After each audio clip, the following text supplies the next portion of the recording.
ये क्या है? मानव कंकाल। क्या है? मानव कंकाल। इंग्लिश में बोलते हैं ह्यूमन स्केलेटन। क्या बोलते हैं? Human skeleton. इसके बारे में हम पढ़ेंगे।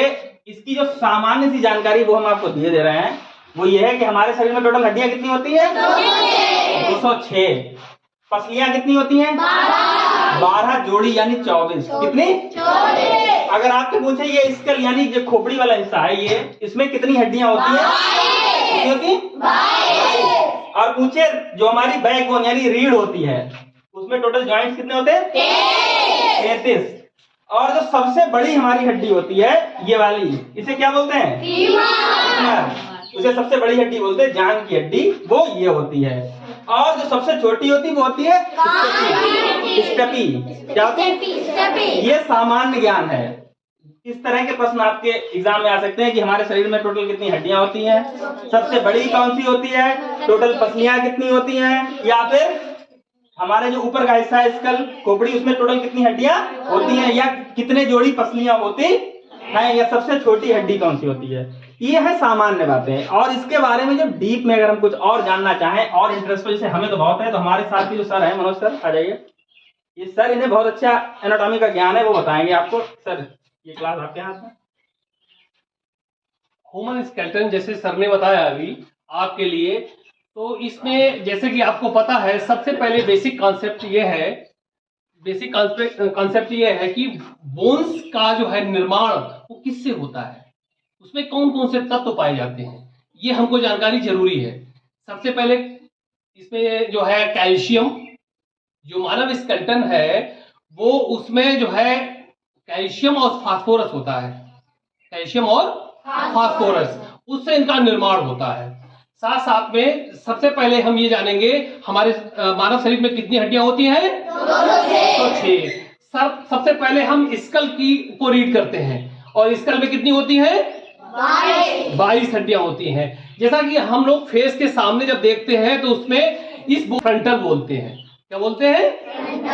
दूसरी बात कि जैसा कि हमने आपको बताया कि कैल्शियम और फास्फोरस से इन हड्डियों का निर्माण होता है, और इसमें 28% जो है प्रोटीन और 62% जो है अकार्बनिक पदार्थ होते हैं। ठीक है, अब हम जानेंगे इसके साथ साथ कि ये जो कॉलर बोन्स दिखाई दे रही है आपको, ये बोन्स दिखाई, इसे क्लेविकल बोन्स कहते हैं। क्या कहते हैं? Clavicle bones. ये इसकी खास बात ये है कि ये सबसे मानव कंकाल की सबसे सुंदर हड्डी होती है। अगर ये क्वेश्चन कहीं आता भी है आपके साथ कि सबसे मानव शरीर की सबसे सुंदर हड्डी कौन सी है, तो आप क्लेविकल बोन्स को चूज करेंगे। ठीक है, उसके साथ साथ फिर हम आते हैं कि जो हमारे इंटरनल पार्ट्स होते हैं जो सेफ रखते हैं, वो रिब केज, इंग्लिश में क्या कहते हैं? Rib cage. और रिब केज के जो है इसमें कितनी बोन्स होती है? 12 जोड़ी यानी 24। और एक बोन्स और बढ़ जाती है, वो कौन सी? स्टर्नम। ये सबसे हार्ड होता है, ये ज्वाइंट होकर के एक रिब केज बनाती है। क्या बनाती है? रिब केज, जिससे हमारे बहुत ही जो शरीर के महत्वपूर्ण अंग है, जैसे लिवर है, किडनी है और हार्ट है, ये सेफ रहते हैं। ठीक है, उसके बाद हम आते हैं सबसे पहले हैंड पर, हाथ पर आते हैं। और हाथ में सबसे जो बोन्स जो है सिंगल बोन्स होती है, इसको हम क्या कहते हैं? ह्यूमरस। देखिए इधर इंडिकेट किया हुआ है, क्या है? ह्यूमरस। ह्यूमरस बोन्स हाथ की जो बड़ी हड्डी होती है उसे हम ह्यूमरस कहते हैं। और साथ साथ उसके बाद 2 बोन्स होती है यहाँ पर। कितनी होती है? 2 बोन्स। जो सबसे बड़ी हड्डी होती है जो आपको दिखाई देती है अपर एरिया में होती है, उसको हम रेडियस बोलते हैं। क्या बोलते हैं? रेडियस। और जो इंटरनल होती है, अंदर और पतली बोन्स होती है, उसको हम अल्ना बोलते हैं। क्या बोलते हैं? अल्ना। और साथ साथ में जो कंधे हैं आपके लिए, जो मेन बोन्स है उसमें, जैसे कि ये दोनों कंधों की हड्डियां होती है जो यहाँ पर बनी हुई है, गोल गोल आकार की सबने बनाई है, और वो क्या है? स्कैपुला। स्कैपुला क्या बोलते हैं? 2 बोन्स। ठीक है, हाथ ऐसे बैक करके रखेंगे तो ये हो जाएगा। उसके बाद हम आते हैं पेल्विस। ये 3 बोन्स होती है, और इनको जो है ज्वाइंट होकर के ये हमारे हिप एरिया की बोन्स को कवर करके इसको ज्वाइंट बनाती है। क्या बनाती है? इनको आपको इतना ही याद करना है, पिल्विस। ठीक है, उसके बाद हम पैर पे आ जाते हैं, तो लेग्स पे। तो लेग्स की बोन को हम जानेंगे। सबसे पहले जो हमारे मानव शरीर की सबसे बड़ी हड्डी होती है वो क्या होती है? फीमर। क्या होती है? फीमर। और उसके साथ हम बढ़ते हैं, जो ज्वाइंट्स होता है, ठीक है, जिसे नी यानी घुटना कहते हैं, उसकी जब हम हाथ रखेंगे तो आपको सेंटर में जो कटोरी नुमाई जो बोन्स दिखाई देती है उसको हम पटेला कहते हैं। क्या कहते हैं? पटेला कहते हैं। उसके बाद हम पैर के निचले पार्ट पे आएंगे और देखेंगे कि सबसे जो फ्रंट पर बोन्स होती है, जो बड़ी होती है और जिसपे हम हाथ रखते हैं तो वह हार्ड हार्ड लगता है, ठीक है, उसको हम टीबिया कहते हैं। क्या कहते हैं? टीबिया। और जो उसके साथ ज्वाइंट एक सिंगल बोन्स होती है, ये आपको दिखाई दे रही है, जो कि पतली होती है, ठीक है, जो उससे पतली होती है उसको हम फेबुला कहते हैं। क्या कहते हैं? एक बार आप फिर से कहें, और एक बार दोबारा रीड करते हैं, मैं एक बार ऊपर से, कि सबसे लॉन्ग बोन्स कौन सी है? फीमर। क्या है? फीमर। सेंटर में ज्वाइंट्स होता है, उसकी जो बोन्स होती है कटेरुई आकार की, उसको क्या कहते हैं? पटेला। उसके बाद जो सबसे फ्रंट पर लेग की बोन्स होती है उसे क्या कहते हैं? टीबिया। और उसके बैक में फेबुला। और उसके बाद ये बोन्स जो हमारे पंजे का निर्माण करती हैं वो हम जो है टार्सल बोलते हैं। क्या बोलते हैं? टार्सल। और उसके बाद जो हमारी उंगलियों के मध्य में जो बोन्स को ज्वाइंट करती हैं उसे मेटाटार्सल कहते हैं। क्या कहते हैं? मेटाटार्सल। ये आपको दिखाई दे रही है यहां पर, मेटाटार्सल। और उसके बाद टार्सल और मेटाटार्सल, उसके बाद फ्लैंक्सिस। फिर पैर की उंगलियों की बोन्स होती हैं, उन्हें हम फ्लैंक्सिस कहते हैं। क्या कहते हैं? फ्लैंक्सिस कहते हैं। तो कुल मिलाकर के हैंड और लेग्स की बोन्स के बारे में आपने जाना, कंफर्म हो गए? दूसरी बात, अब हम बैक बोन के बारे में। बैक बोन हमारी जो रीढ़ की हड्डी जिसे बोलते हैं, और उसमें कितनी बोन्स होती हैं? 33 यानी 33 बोन्स होती हैं। इन्हें हम वर्टिब्रा कॉलम्स कहते हैं। क्या कहते हैं? वर्टिब्रा कॉलम्स कहते हैं, क्योंकि इस पर शरीर क्या करता है? स्टैंड करता है।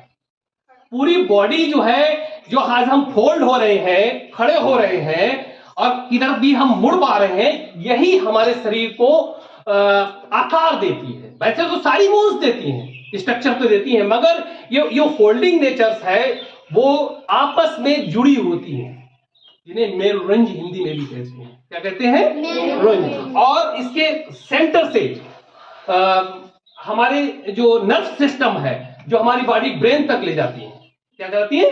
ब्रेन तक। सारे जितने भी संवेग होते हैं और जो भी हम ठंडा गर्म महसूस करते हैं, तो वो सारे इन्हीं के माध्यम से। दूसरी बात, इसमें एक विशेष फैक्ट है जो आपको जानना बहुत जरूरी है। ये क्वेश्चन आपके लिए बहुत महत्वपूर्ण हो जाता है, क्योंकि इसके अंदर जो है रेड ब्लड सेल्स, आरबीसी और डब्ल्यूबीसी का निर्माण भी होता है। इसमें क्या होता है? निर्माण होता है। White blood cells and red blood cells, वो हमारे बेन मैरो यानी रीढ़ की हड्डी में ही उनका निर्माण होता है, जो हमारी बॉडी को पूरा सरवाइव करने में ब्लड का सबसे महत्वपूर्ण अंग होते हैं। ठीक है। उसके बाद आपके लिए आपको एक रोचक जानकारी भी एक आध हम इसमें देना चाहते हैं, कि जैसे बच्चा जन्म लेता है तो उसकी कितनी हड्डियां होती हैं? 306। हाँ, 300 प्लस। कितनी? 300 प्लस। और साथ साथ में ये कार्टिलेज के रूप में, जब बच्चा जन्म से पूर्व कार्टिलेज के रूप में बोन्स रहती हैं। जब बच्चा जन्म ले लेता है उसके बाद बोन्स जो है वो बोन्स के रूप में कन्वर्ट हो जाती है। क्या करती है? कन्वर्ट हो जाती है। और 300 प्लस जो बोन्स होती हैं जो बेबी की, उसका रीजन क्या है? उसको इसीलिए आपको बच्चे को चोट लेती है, बार बार गिरता है, अधिक बोन्स इसीलिए रहती हैं। बाद में कुछ बोन्स ऐसी है जो ऐड हो जाती हैं, प्लस हो जाती हैं। इसीलिए बच्चा जो है कहीं गिरता है, चाहे चारपाई से गिरता है, बेड से गिरता है, तो उसको चोट नहीं लगती है। बोन्स को फ्लेक्सिबल बनाने के लिए बोन्स की नंबर ऑफ बोन्स ज्यादा होती है। ठीक है, उनकी संख्या ज्यादा होती है। क्या होती है? ज्यादा होती है, इसलिए उसको चोट नहीं लगती है। ओके, तो सबको समझ में? जैसा सर ने आपको बताया समझ में आया? इस पे आया प्रश्न कर लेंगे? चलिए पूछ लेते हैं। हमारे जो टोटल पसलियां होती हैं वो कितनी होती हैं? गिनती में कितनी होती हैं? 24। कितनी होती हैं? जो हमारी बैकबोन होती है, रीढ़ की हड्डी, उसमें टोटल जॉइंट कितने होते हैं? कितने होते हैं? 33। सबसे छोटी हड्डी कौन सी होती है? क्या नाम होता है उसका? और सबसे बड़ी कहाँ पे होती है? और जो हड्डियों का वजन होता है, सबने बताया 14%। कितने परसेंट?